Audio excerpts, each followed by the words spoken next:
picked up your phone for 2 minutes just to check one thing, and then somehow 45 minutes disappeared.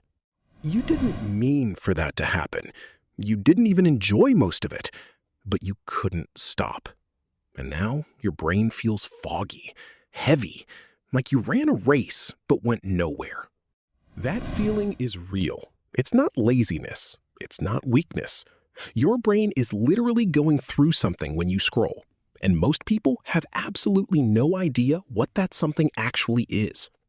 Today, we're going inside your brain.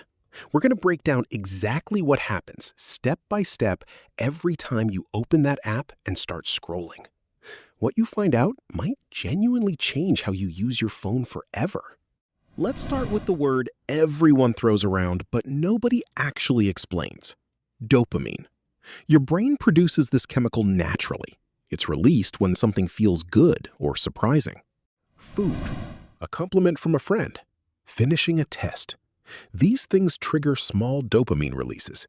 Your brain uses that feeling to say, hey, do that again. It's a built-in reward system, and it works brilliantly in normal life. But social media was engineered specifically to hijack this system. Every scroll is a gamble. You don't know what the next post will be. Could be boring, could be hilarious, could be something that makes your heart race. That unpredictability is the trap. Scientists call it variable reward. It's the same mechanism that makes slot machines so addictive. Your brain doesn't get hooked on the content, it gets hooked on not knowing what's coming next. So here's what 10 minutes of scrolling actually does to your brain chemistry. In that short time, your dopamine system fires dozens of times. Rapid, back-to-back, non-stop micro-rewards. The problem is, your brain adapts fast. When dopamine floods your system over and over in a short time, your brain does something clever and cruel. It reduces its own sensitivity to it. It's like turning down the volume when something is too loud. Except now, normal life, your homework, your conversations, your hobbies, those things produce far less dopamine than they used to, so they stop feeling interesting. That's the crash. You put the phone down, and the real world feels gray, boring, slow. Not because your life is actually boring, but because your brain's reward system just got recalibrated by a machine designed by some of the smartest engineers on the planet. Now let's talk about something nobody warns you about. Social media doesn't just affect how you feel, it physically rewires how your brain pays attention. And this one hits different when you understand it. Your brain has an attention system. Think of it like a spotlight. In a healthy brain, the spotlight can lock onto one thing for a sustained period. Reading, listening, creating. That sustained focus is where real thinking happens. Scrolling teaches your brain the opposite of that. Every 2 to 3 seconds, new content, new stimulus, new reason to shift attention. Do that for 10 minutes, and your brain starts to expect that pace everywhere.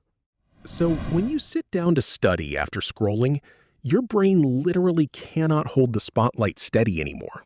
It keeps jumping, looking for the next thing, the next hit of novelty. And you end up reading the same paragraph 4 times and retaining nothing. Research from Microsoft found that average human attention span dropped from 12 seconds to 8 seconds in just over a decade. The same decade, smartphones became mainstream. That is not a coincidence. Here's something wild. In 10 minutes of scrolling, you might feel happiness, envy, sadness, excitement, anxiety, and boredom, all in rapid succession. Your brain is not designed to process that many emotional shifts that quickly. Your emotional processing system, called the limbic system, needs time to fully process each feeling before moving to the next one. When you don't give it that time, emotions start piling up unprocessed. That's why after scrolling, you sometimes feel this strange emotional fog. Not happy, not sad, not anxious exactly, just flat, overstimulated and numb at the same time. Your brain processed so much that it stopped processing entirely. And if you're already dealing with stress, school pressure, friendship issues, family stuff, this emotional pileup doesn't just make you foggy. It makes everything feel heavier than it actually is. There's one more thing happening during those 10 minutes that nobody talks about enough. Every time you see someone else's highlight reel, their perfect skin, their perfect room, their perfect life, your brain makes an automatic comparison. You don't choose to do this. Your brain does it automatically and instantly. It's called social comparison, and it's been part of human psychology forever. We are wired to measure ourselves against others. It's how our ancestors figured out where they stood in a group. But that system was designed for a world where you compared yourself to maybe a few dozen people around you, not thousands of carefully curated, filtered, professionally lit images every single day. Your brain cannot tell the difference between real life and the feed, so it compares as if every post is reality. And you lose every single time, because no one puts their bad days on the internet.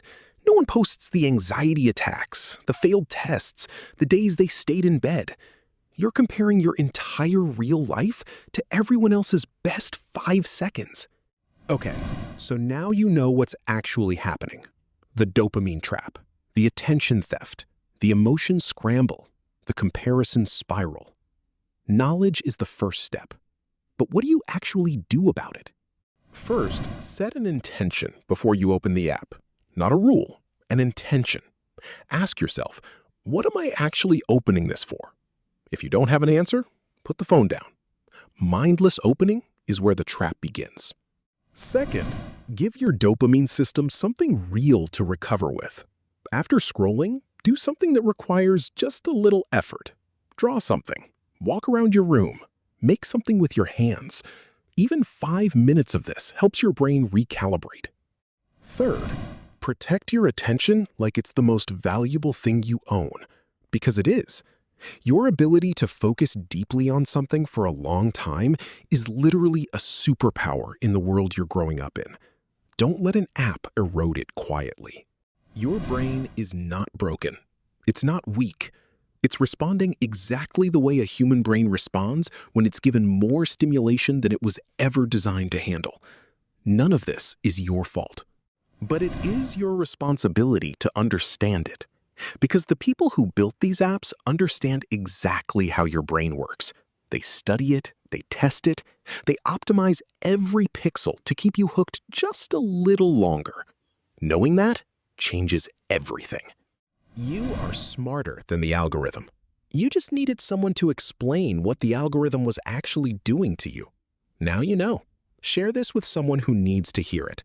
And next time you pick up that phone, pick it up on purpose.